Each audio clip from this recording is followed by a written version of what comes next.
Welcome to the Nate KG Podcast, a show dedicated to exploring the nuances of jump rope, where I talk with jumpers of all skill levels, backgrounds, and fitness goals. On this episode, I talk with Emma Trumble at emma.trumble on Instagram.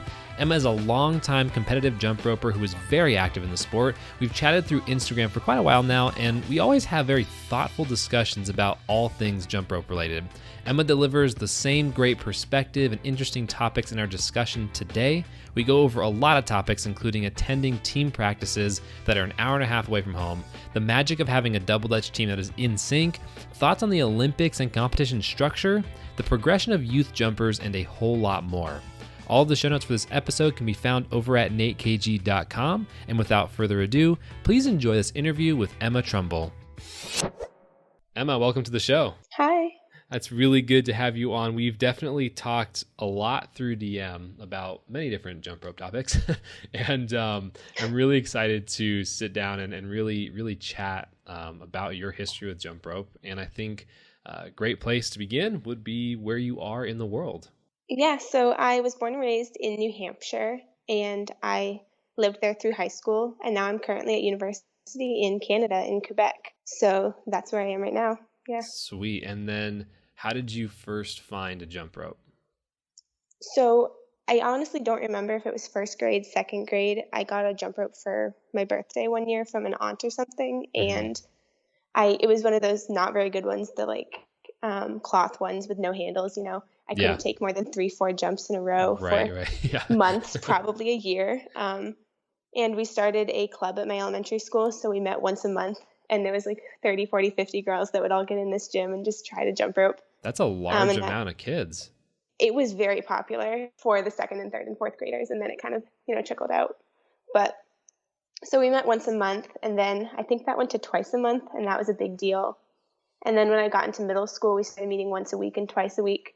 But my father was the coach, and he knew nothing about jump rope more than, I did. So it wasn't super, I don't know, it wasn't, we tried our best, but it wasn't the most, competition level type team. And then in eighth grade, I actually joined the only, at the time, nationally competitive team in New Hampshire.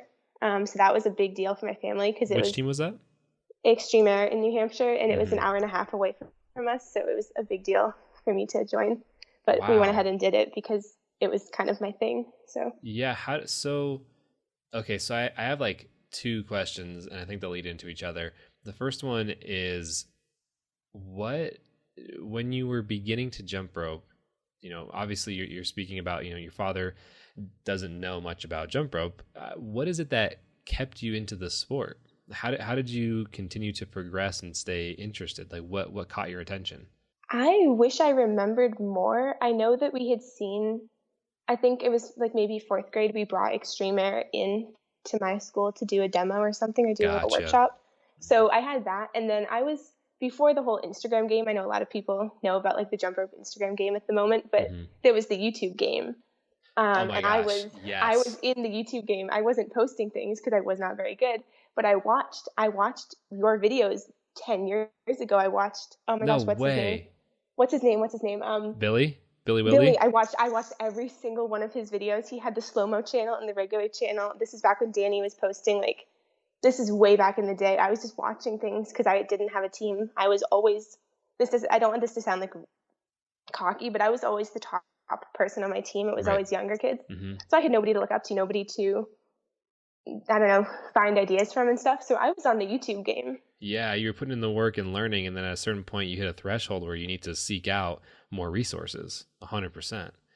That's so cool that you were watching. It's so funny for me to think back to that, because I remember that time of me posting videos, and I was like, who else is here? Who else can I connect with? And it's really cool to hear that you benefited from all those videos.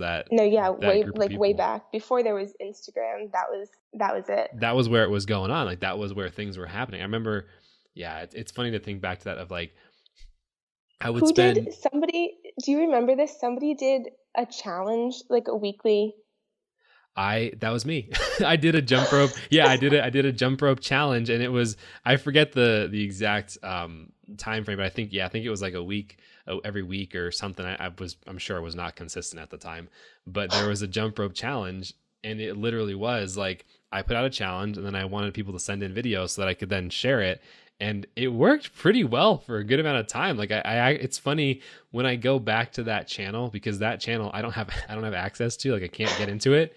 But I go and look at those videos and it's like, oh my gosh, that was like 9-10 years ago that I posted like a jump rope challenge, and people like Dylan and Adam and like the Cross brothers and like Billy and stuff were doing that. And that was so much fun. I'm glad you like got value out of that. That's so sick. I don't remember much of anything about it, but fourth grade, fifth grade, sixth grade me was watching those. Yeah. Right. So how did you your team was an hour and a half away from where you were. How did you make those practices, and how are you still an active member of the team being that far away?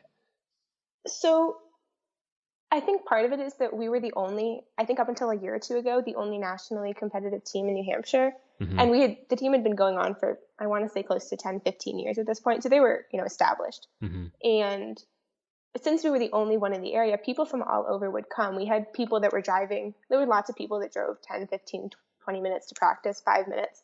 But there were also a few of us that drove 30, 40, 45, 50 minutes. And it was the only thing for me to do. And so we had talked about it for a long time. It was a huge family decision. And we said, we'll go to tryouts and we'll see what happens. And, I got on the team and it kind of went from there. But the reason that it was a little bit different than a team that practices, say, an hour after school every day, we only had 2 practices a week that we had to go to. So that was, I guess, a little bit easier. Yeah, I was going to ask, like, what did your training schedule look like, both with the team, and I'm assuming you were training without the team a little bit as well? Yeah, so we had 2 practices during the week, so Tuesday and Thursday, and I think we had the gym for 2 or 3 hours each, and you kind of chose an hour to go and work on your individual freestyle. And then if you decided to do a pairs, you got to choose. You would choose an hour to go work on your pairs, and you just kind of went for that hour every week. So I would go for 2 hours on like a Tuesday night and just do my individual. And it like made it okay. It was like 3 hours of driving, 2 hours in the gym, so it was okay. And then Saturday mornings we had practice from 7:30 to 12. So that's a good chunk of time. We would just be up and in the car at 6, and then I'd get home in the afternoon. That is some serious dedication. It was worse. The years that we did team show, I don't want to talk about team show. We weren't prepared for it, but we would just add that practice on the end. So we did like 7:30 to like 2:30, and then I would drive home. So yeah, I understand that my first team I was on, we also were not fully prepared for team show as well. So I understand that sentiment. So you literally, what times did that work on your practices during the week? I'm assuming you were in school and you would finish school and then like drive for an hour and a half and then go practice and get back late. Is like that how it worked? Yeah, that was Tuesday nights. And then if I had to go on Thursday nights, it would be the same. My senior year, and I think it was my senior year, I had my school, if you had like study hall at the end of the day, you could leave early. So I would just like drive home and get home, at like 1:30 every day. And then that really helped things, but it was only 1 night a week. So it was okay. Man, that is wild that you put. So were you also during the week when you weren't at practice, were you also just jumping at home and stuff? Oh yeah. Cause that was part of the issue was like my team, we practice and we have a good chunk of time, but it's not enough if you want to really be good. And I don't know how it works for other teams, what amount of practice they have, but I could, pretty decently say that if you weren't practicing outside of team practice, you were going to be good, but like you needed a little bit more time. So yeah.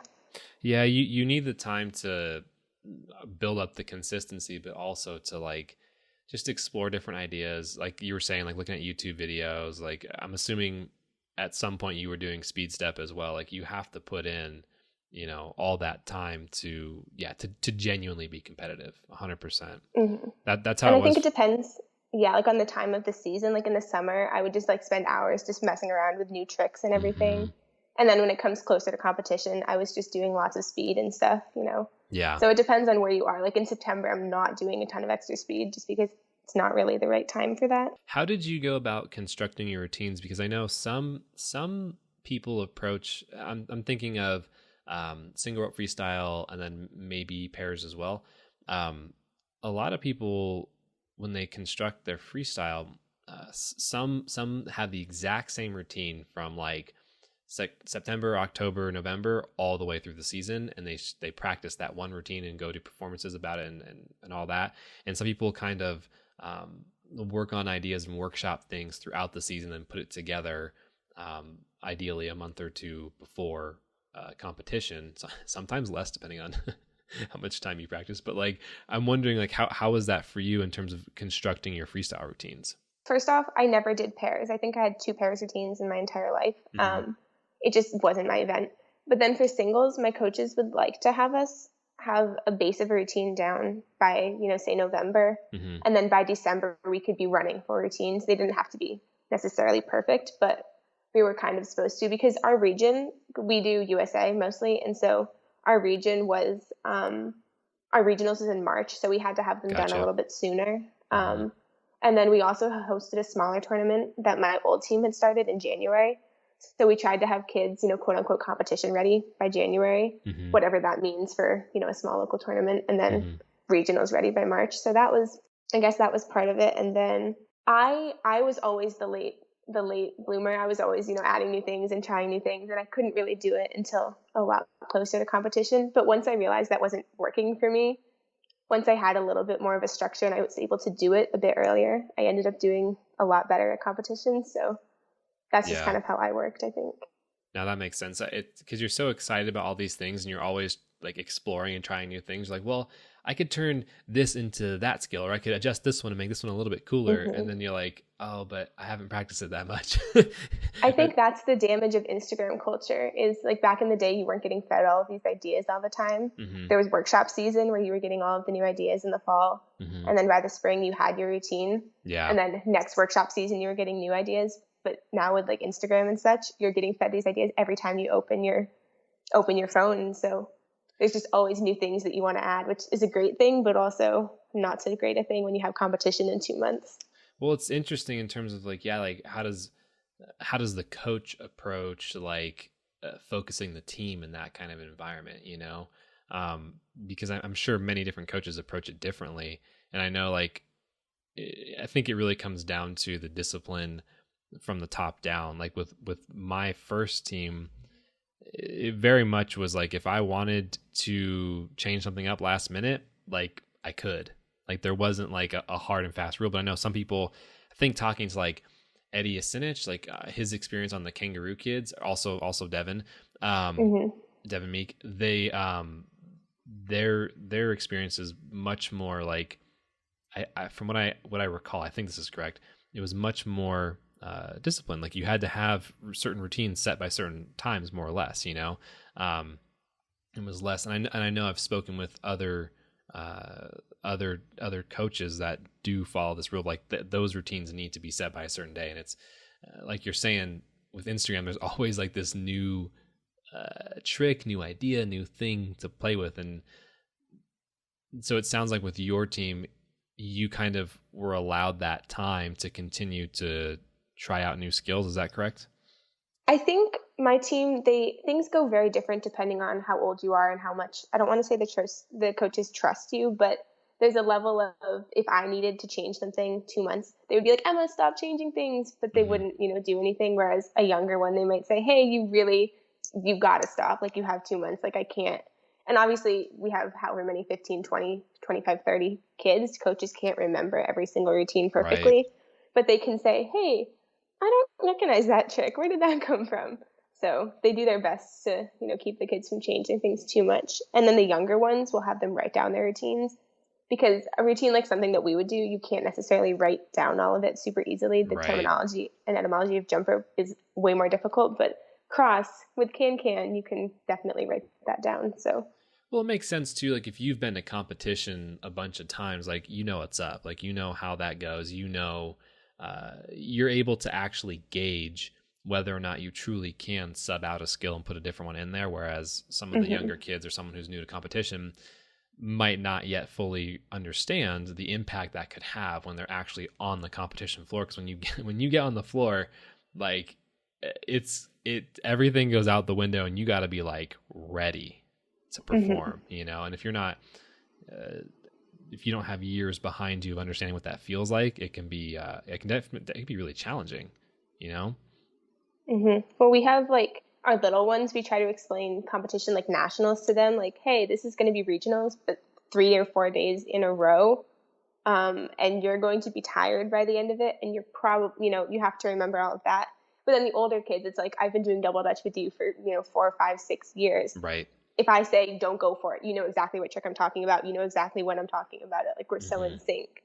So it's a lot of just gauging where each jumper is at, which is hard with jump rope, unlike lacrosse or soccer or something, because we have kids of all ages and all experience levels on the same team. But that's a whole nother day.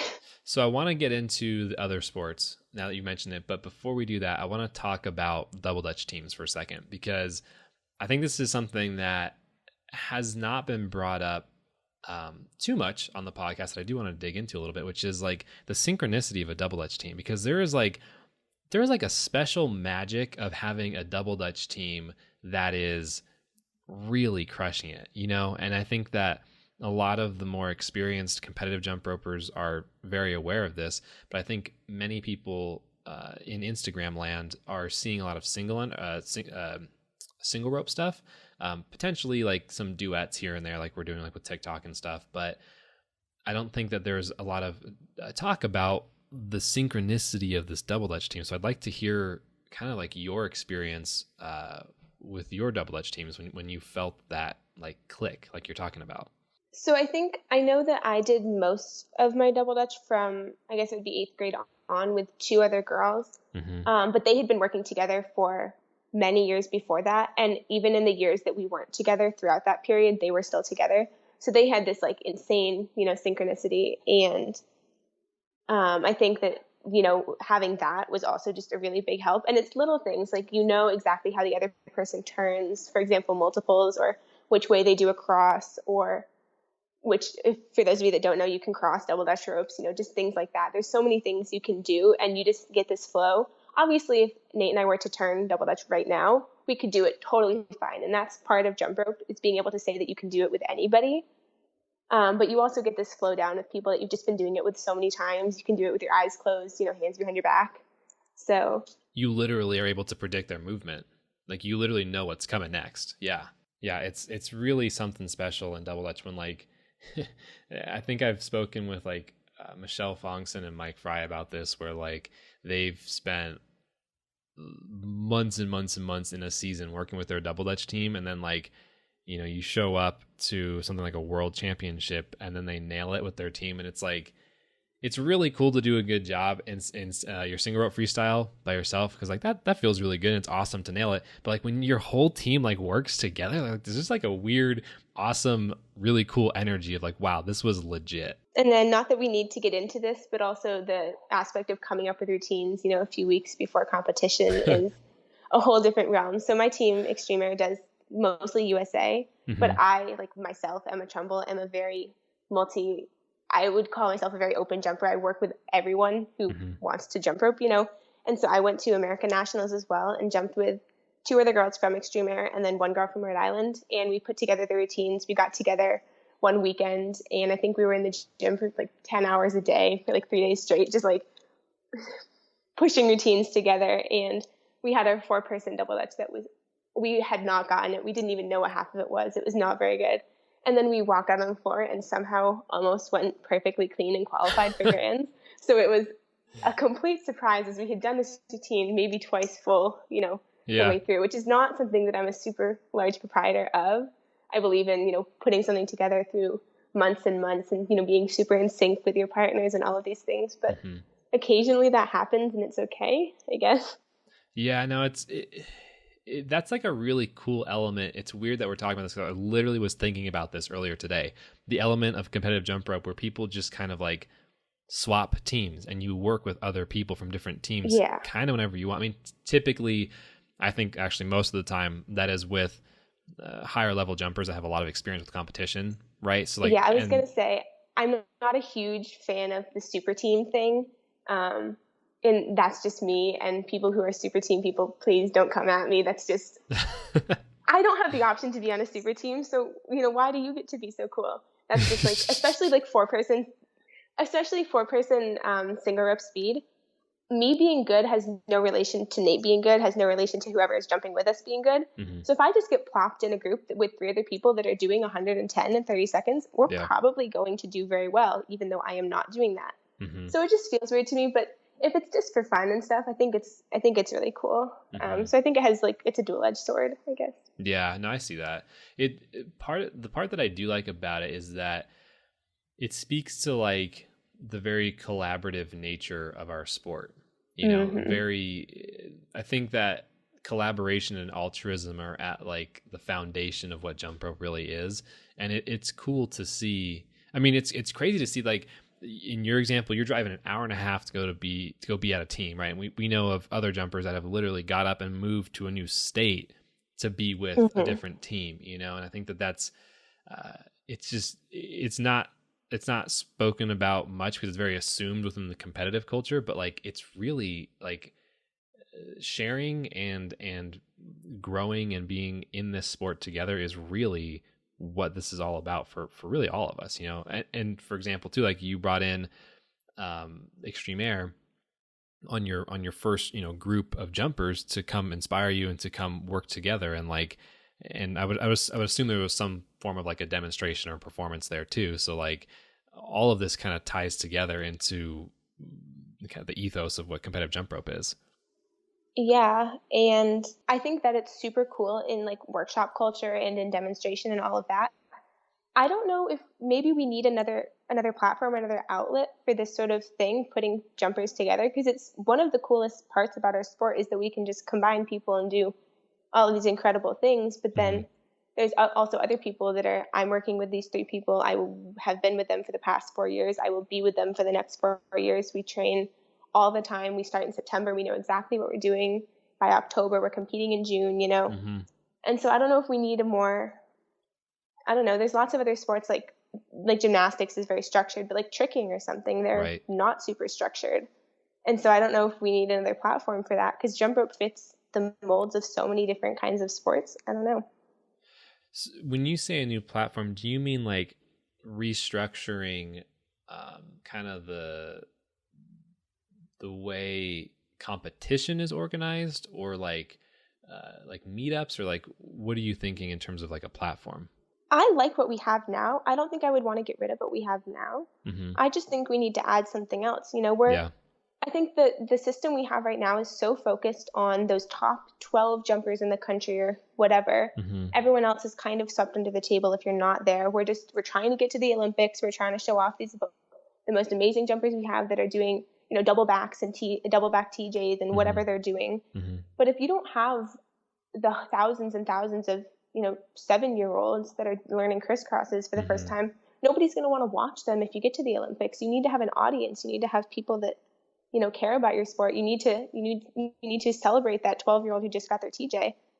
Even if it's not a double back TJ, it's just as cool for them. It's even cooler for them. And so I feel like we have this, you know, structural like pyramid scheme of celebrating the very, very top. And I feel like we need other ways to, I don't know, celebrate jumpers in different senses. Well, I think it's an interesting idea. And I think that like, it's this last year, I've really been paying attention to the organizations to see what is moving and shaking in the competitive jump rope community.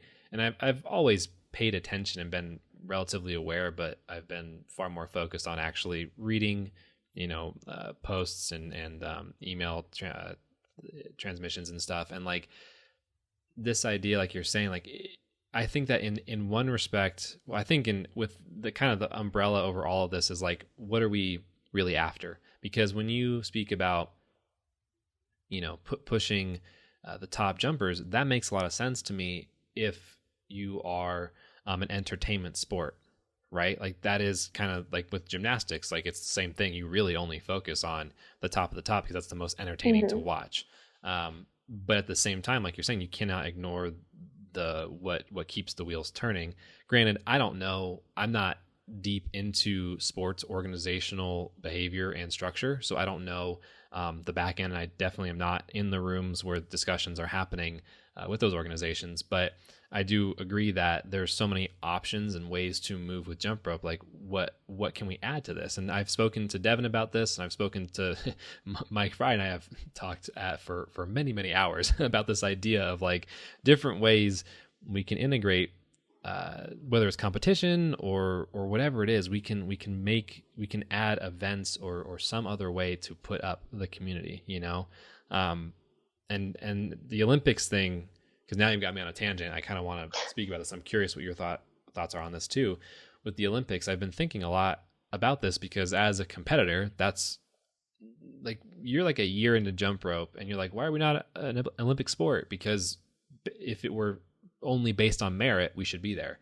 And the more I think about this and the more I kind of dig into it, the more I wonder if having a goal of being in the Olympics is the right type of goal to have. Because when you kind of peel back the layers, what would achieving that do? And I see a lot of, it would give us credibility. And I see that term used a lot. And the more I kind of dig into what we truly achieve from being in the Olympics and getting credibility, the more I wonder if the core of that is truly is more about the pride versus do we access something that then builds up the sport? Like, is there a secret group of Olympic sports club that then gives you all the formulas you need to run your organization? I don't know. I don't think that's the case, but like, maybe I'm wrong. You know what I'm saying? So like when we actually sit down and kind of work through that, it's like being in the Olympics is not merit based only. There's definitely rules around it. And then there's also a huge entertainment piece, which is, I mean, the Olympics exists as a company to make income, and their income is based upon eyes in the audience, right? So you have to entertain those people. So that's a huge piece of it. Again, not an expert, but when you actually think through it like that, I wonder if rather than trying to get into the Olympics, maybe spending our time on the back end and the not so glamorous pieces of the sport might actually serve us best, because we may achieve the Olympic result in doing this different task. Does that make sense? I'm curious what you think about that, because I know like we've talked a lot over DM, and I know like you are very active and you care very deeply about the sport, and I want to know what your thoughts are. So I think the first question to ask, because I agree that maybe credibility is the right word to use for the Olympics, but what is credibility, and is the Olympics the only way to get there? Mm-hmm. Probably not. I think if you think about something like football, you see a lot of really famous football players inviting young children to come and play with them, and you have, oh my gosh, my youth league got to play in an NFL stadium, that's so cool, and all of these things. And it's not about the Olympics or some overarching hierarchy of whatever. It's getting people in the sport, and we don't have enough people right now in the sport to, I guess, care about it. Like if you think about gymnastics in the Olympics, it's super cool and all of that. But if you think about, and I know we don't think about the young children that are training at gymnastics clubs all over the States, all over the globe, but they're the people that watch gymnastics in the Olympics. They're them, their families, their friends. Anyone who knows somebody who's done gymnastics will check out gymnastics in the Olympics. Mm-hmm. And that adds I don't know what the word is, but it adds how difficult it is, because you've seen your daughter work on her cartwheel for months and months and months. And then you see somebody doing 3 backflips in a row, and you understand how difficult it is. And people see jump rope, they don't necessarily understand how difficult it is. Well, they think, usually don't they don't even know what's happening most of the time. And not as a put down, but like they don't have the awareness to see what's happening. Yeah. And so I feel like if we can get more people just knowledge of what jump rope is in a competitive sense, mm-hmm. I think we'll have a much larger audience that we can do a lot with. You need a large audience to do almost anything that we could, set our sights to do. Mm-hmm. And right now we don't have that audience. And even if people see it on TikTok and think, wow, that's so cool, and, somebody like Jimmy who's gaining a ton of, followers, they just don't understand what it is that we're doing. Mm-hmm. So it doesn't matter how cool you think it is. If you don't get it, you don't think it's that difficult, you don't think it's, merit worthy, you don't think it's something that should be in the Olympics, because you could do that super easily. And so until people start to understand what we're doing, I don't think something like the Olympics is the right way to go. Or even, yeah, and even to tag on to like when they see someone like Jimmy, like they still don't fully understand even the hard work that he's put in to get there. And Jimmy and I have talked, he's not a competitor, but he does a lot of competitive skills and he works really hard to do them, and people can't gauge how much effort he's put in, just by watching. And I think that, I think that I guess like one of my concerns, and again, this could be in progress. I don't know.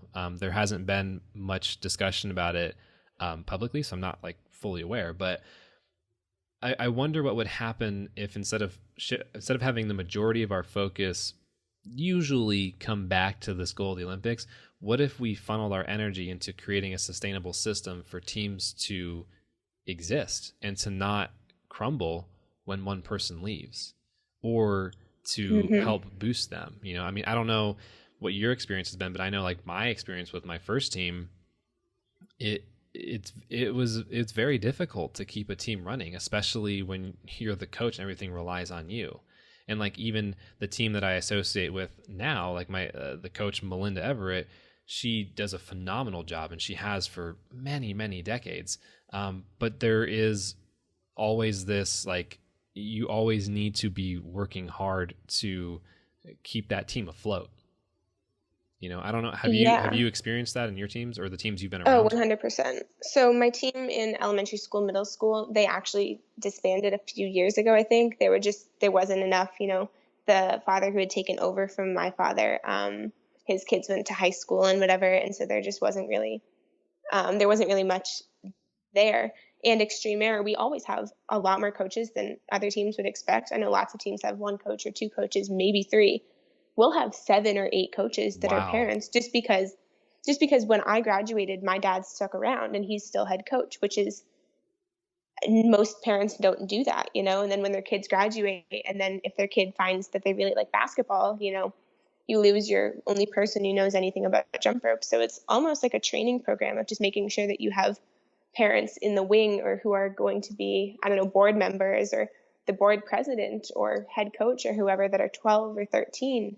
And so they have 5 or 6 years with the team left. And so it's just, you have to have this, I don't know, you have to have a system of how to keep the team going, because people will graduate and you kind of lose it, I guess. And this is like probably one of like the hardest questions to answer too. And like, I'm not saying that like people should, the organization should figure this out immediately, right? But like, it is something that I think is, I personally, I find should take precedence over being in the Olympics. Because to me, when I look at what these different elements of things, it seems to me that it would be a huge vulnerability to take on massive exposure without having systems in place to withstand the pressure.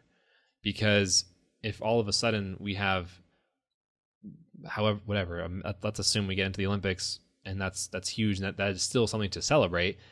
But now we have, 100-fold increase of interest in jump rope. What do we do with that? Does it just kind of slip away because the systems aren't built up?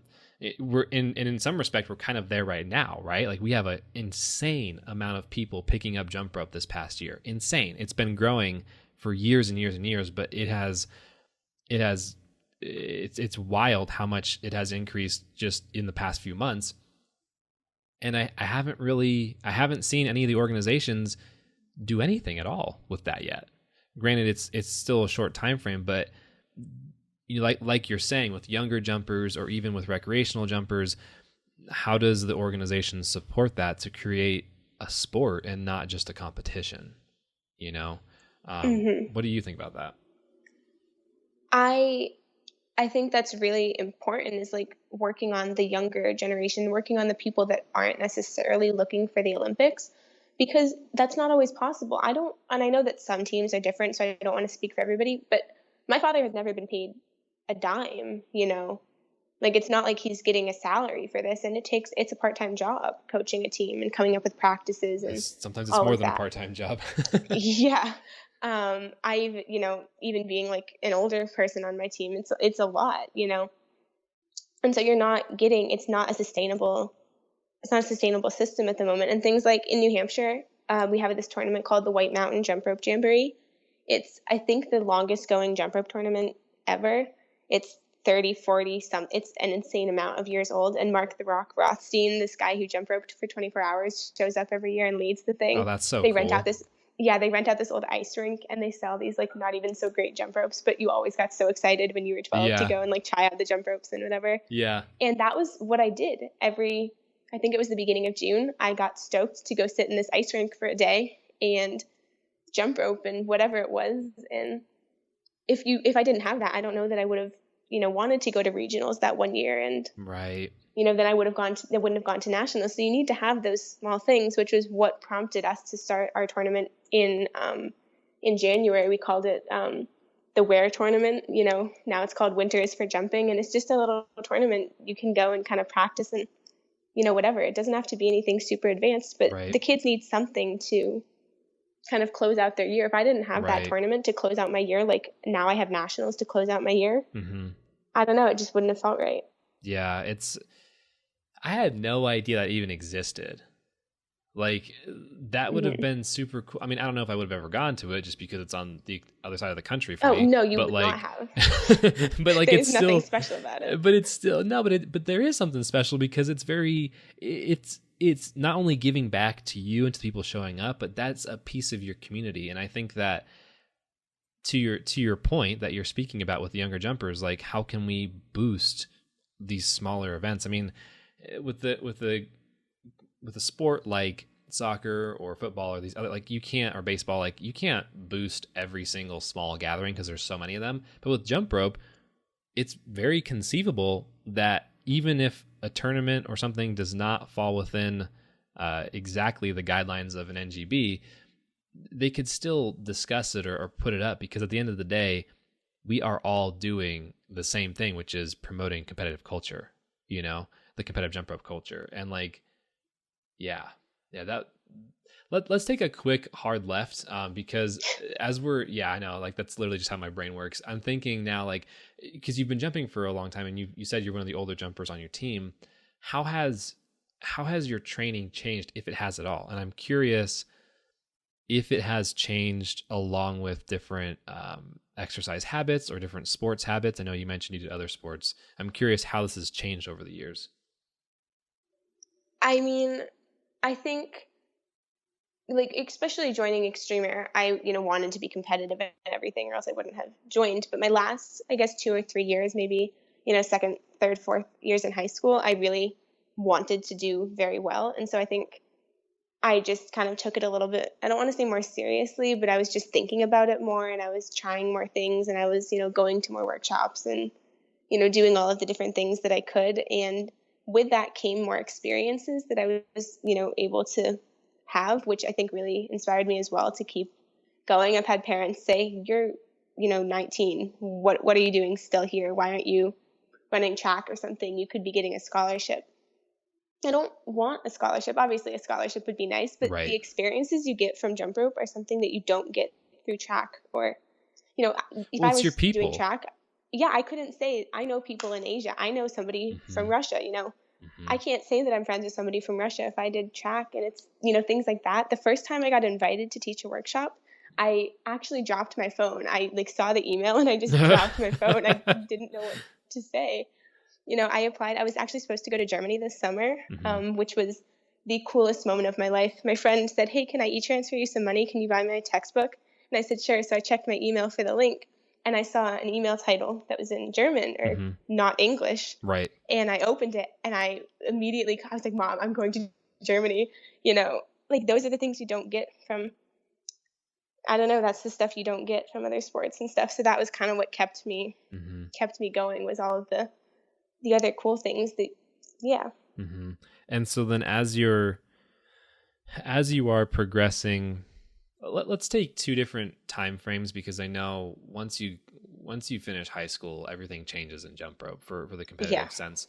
So from when you started up to the end of high school, did you change the way you were training? I mean, I know you talked about getting more serious about it, but like, did your sets and reps, did those change at all? Did you do different activities, or was it relatively consistent throughout that whole time? So I've only ever done jump rope. In elementary school, I played softball, that was it. Mm-hmm. So that was kind of consistent, was that it was always jump rope. Mm-hmm. And like I said before, it always depended on the season of, the year, which is another topic of how we kind of don't get an off season. Yeah.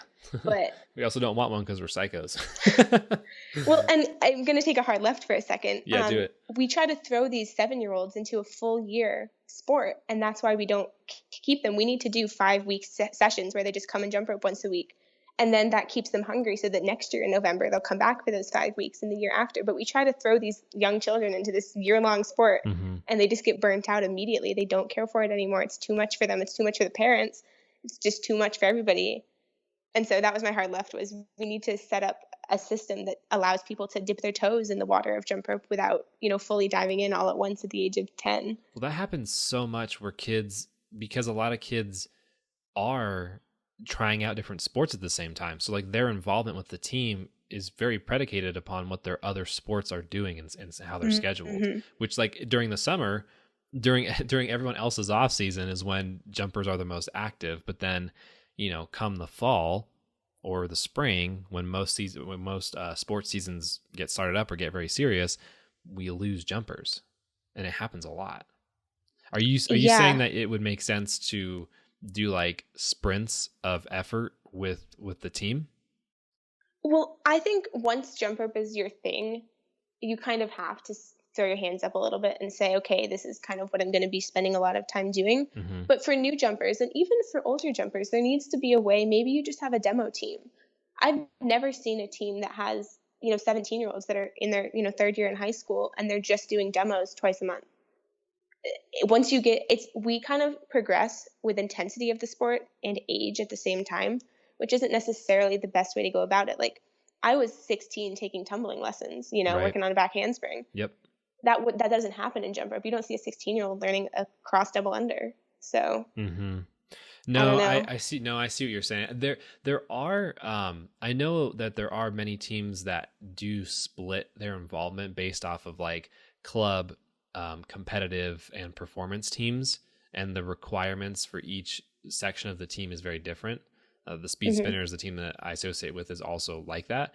But you're right in terms of, how can someone who is older, which we're going to use that term very loosely, but older in the context of competitive jump rope, how do they still stay involved and have fun without having, because you're right, if someone comes in at the age of 15 or 16, they have to, they got to get good really fast. Otherwise, they can't keep up with what the other kids are doing, and it's kind of demotivating, versus like you're saying, come on, come do what you can, and you can be on the performance team. And like when you restructure it like that, or I don't know how you would change that with practices, but like when you switch or adjust the focus, they now can, I think by putting a huge pressure on the competitive focus for someone like that who is coming into it late in quotes, they then have a harder time sticking with it because it's a little bit demotivating when it feels so hard to catch up, Like even teams that have a structure, that have the, demo team and then the prep team and the competition team, it's once you do the demo team and you have whatever it is, the skills or the color required to move up, you're pressured to move up. Nobody just stays in the demo team once they're there. And so even though teams have that structure, it's not like a place, you're not meant to find your place in the structure and sit there. You're meant to work your way to the top of the structure and then sit there once you hit the top. And so I don't know if we need a different structure. Well, I mean, I think we need this is such a good topic. I think like in my mind, when I think about all of this, I think it comes down to like, what do sports do? They have a competitive league and they have a rec league. It's that simple, right? And so like, how do we, and like, in my mind, what is happening right now is we're seeing the development of recreational jump rope at scale. And it's just not being supported yet by any NGBs or by any formal structure other than Instagram land, right?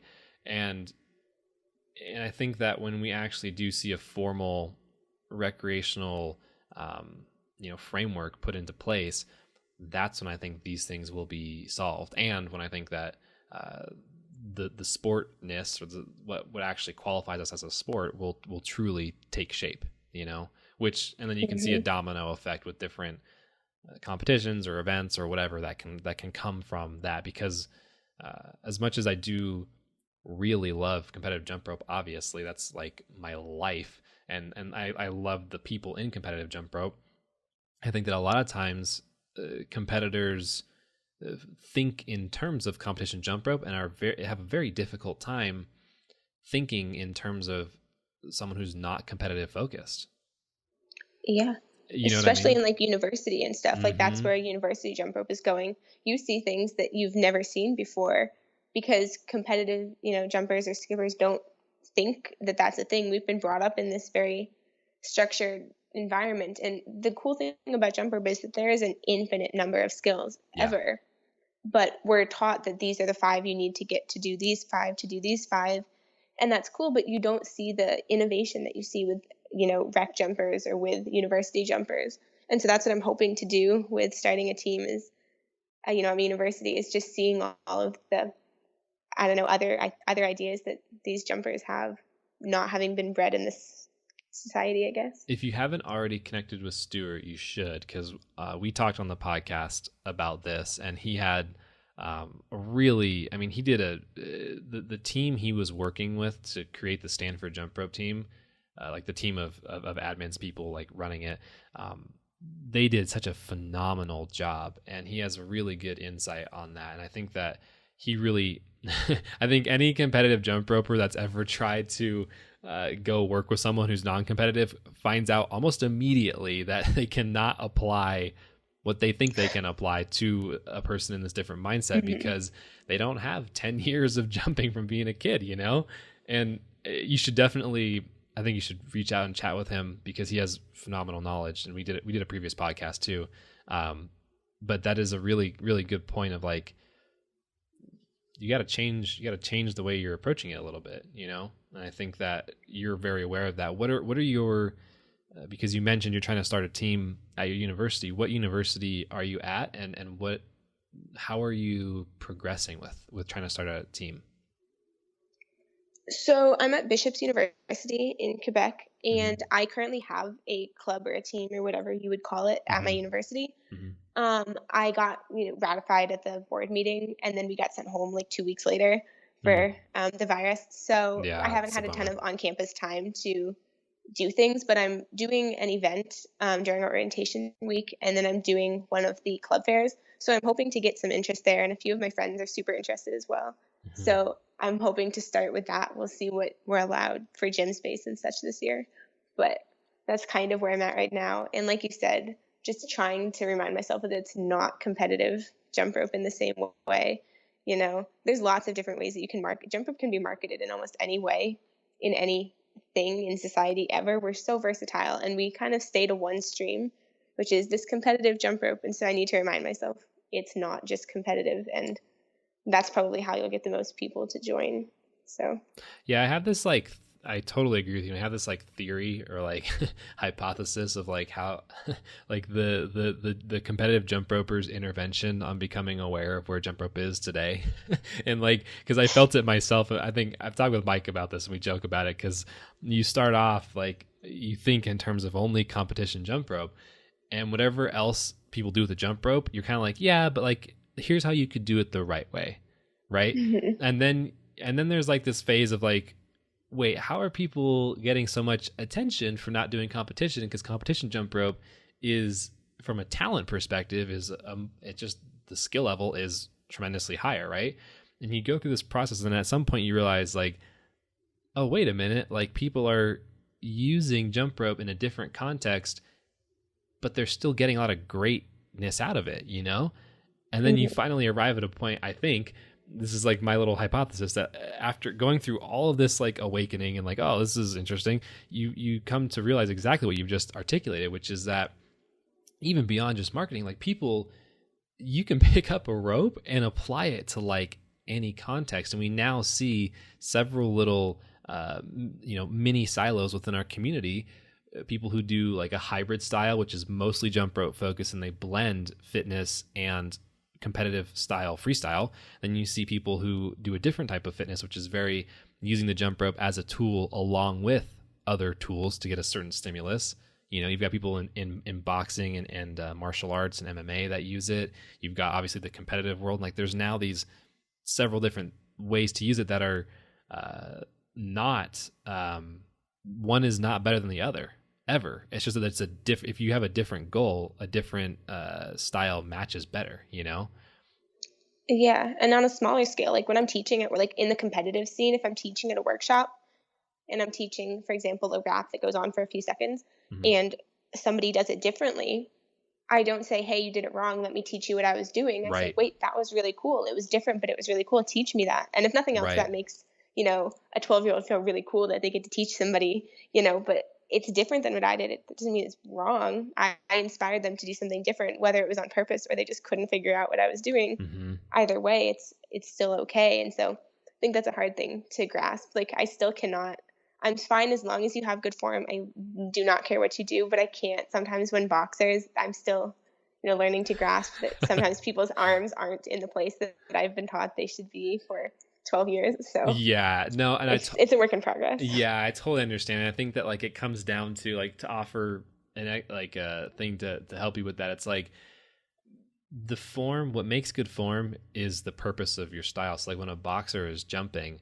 when they are doing their sport, their arms are up. They need to be up. So when you use an excessively long rope on purpose, your arms, in order to do it appropriately, rather than going out wide, they have to come up. Your elbow goes back and your arm is nearly up to your armpits, right? And that's actually extraordinarily functional within that sport. And again, it comes down to like, I think, correct me if I'm wrong, but I'm going to take a stab at, I'm going to assume that the reason why the form is important to you is that you know that if someone practices incorrect form, it's not that it's inherently right or wrong, it's that you know that it's then going to potentially limit them from further exploration of skills. Is that true?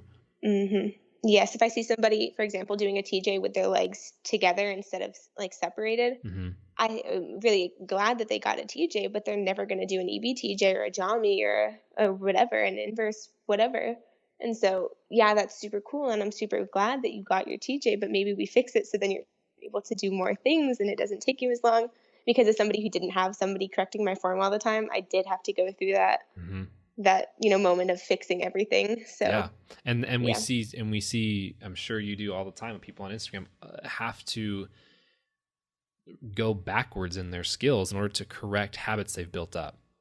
And what we really want to avoid, because coming from the competitive world, you know, you and I seeing the millions of skills that can be done, we know that like if you just correct, like for example, like the TJ, like you're saying, if you split your legs versus keeping them together, that then opens up a door to hundreds more skills that fall into place versus having this one thing that is impeding you from further exploration. Because the truth is, like, if your goal was to just get a TJ and stop there, and you didn't, your goal was not to be clean, that's cool. Then there's no issue, right? But if there's even an ounce of wanting to progress forward in any respect, that's when the form, like you're saying, it's like, oh, let's adjust that, you know? Yeah. And I study sports in university. That's my degree. And so we talk about that a lot in like motor learning classes and stuff, is how can you alter what you're asking somebody to do to get the result you're looking for? So if you're, for example, any sort of field sport, if your players aren't playing wide enough, they're playing very narrow, then you turn the field 90 degrees and tell them that they have to play the long way, meaning they have to play super wide if they want it to work. You didn't tell them what you wanted them to do. You didn't say play wider, because that might not necessarily, especially for younger people or people who don't understand the sport super well, that might not tell them what they need to know. But if you can alter the, you know, situation that they're being put in to give you the result that you're looking for, then you get, so for example, like boxers, they alter the rope length to give them what they need, that sort of thing. But yeah, it's funny you mentioned that. That's exactly how I approach my combos on Instagram, or the combos on Instagram that I do, because I don't explain what's behind it, but whenever I create those, there is something within that I'm trying to put out to potentially help correct form or to shift the ability of something. Because as you know, when you put skills together in a certain way, you have to get better at, there's something about it you have to adjust. Like an EB is not just an EB when you have a double under before or after it, right? Or any permutation of what kind of skills you put together. So that's interesting to hear that that's like part of what you're learning. What I want to know more about your degree. What is within that degree, and what are you studying now and going to study in the future? So currently my major is titled sports studies, and then we have 3 different concentrations. One that's like more like health types if you want to go, onto med school after. One that's more business type. So say you want to be a sports writer or something. And then the one that I am in, which is athletic development. So this could be basically anything I want it to be. Coaching is what you would normally think of. Obviously, jump rope coach is not the most high paying job in the world, so that may not be where I end up, but that's kind of what I'm studying. So I take classes in motor learning, and I take classes in sports business and, sports event organization, just basic, human body health, disease, physiology. So everything that you could think of when thinking of sports psychology I could take. So yeah, it's just the whole sport as a whole. That's really cool. I did a similar, it wasn't a major, but it was exercise and sports studies, and it kind of led up to taking a personal training certification. And it's cool to hear that. Mine wasn't quite as in depth as yours because it wasn't a major, but that's really interesting to hear. I'm not even surprised that you're doing that. That's super cool. What do you, I mean, we have talked about so much good stuff. This has been so fun to kind of chop up all these ideas. What do you want to accomplish with jump rope in the future? I just want, I guess, as many people as possible to know about it and to get to experience it in some fashion like I did. When I was younger, like I talked about that little tournament in New Hampshire, I wasn't necessarily excited to jump rope. I was very excited for the Kona ice that came out after the tournament was over. But, that was, 10-year-old me, and that's what I wanted. And that led me to now being able to experience jump rope in the way that I have. And I just feel like we need to make this sport as open as possible, get as many people in it as possible, so that we can do all of the cool things, working with Red Bull and being in the Olympics and all of the cool things that we want to do in the future. If we don't have a background and a following, we can't do that. So just getting as many people as possible in it. Yeah, that makes a lot of sense. I think now would be probably a good time to kind of start wrapping up to the last question here. We've already been talking for an hour, and that has just flown by. This has been extremely fun. What is jump rope to you? We've talked about a lot so far, but I'm kind of curious how you would kind of encapsulate what jump rope is to you. Gosh, so I read this and I did not know what I was going to say. I don't know. I feel like it's kind of given me everything. Like, I've been in this for so long. I honestly don't know what my life would be without it. And even going to university, I knew that I had to keep, stay in it in some capacity. It's, I work with everybody, anyone who wants to jump rope. And that's just kind of who I am, that influence what major I'm doing, that sort of thing. So it's everything. No, I can definitely see that and understand how you feel as someone who is spending every day thinking about jump rope. It is all consuming, Wow. Well, this has been seriously fun. I've really enjoyed chopping up all these different ideas, and like, these are things that have been on my mind a bunch, and it's cool to verbalize them and work through all this stuff. These are the kinds of conversations that I think hopefully will lead towards sparking more and more conversations about this and seeing, growth and movement in the sport. So, yeah, thank you for taking the time to do this. This has been really fun. Of course. Thanks. Hey, before you go, I just wanted to say one last thing. One of my main goals for this podcast is to share the stories of other jumpers and provide a full picture about everything that's possible with the jump rope. The more people that hear this, the better. And it would really help me out if you sent this podcast to somebody you know, whether in real life or digitally on Instagram, Facebook, whatever platform you use. It would mean the world to me. So that's it. I hope you have a great rest of your day, night, lunch, evening, whatever time it is for you right now. See you later.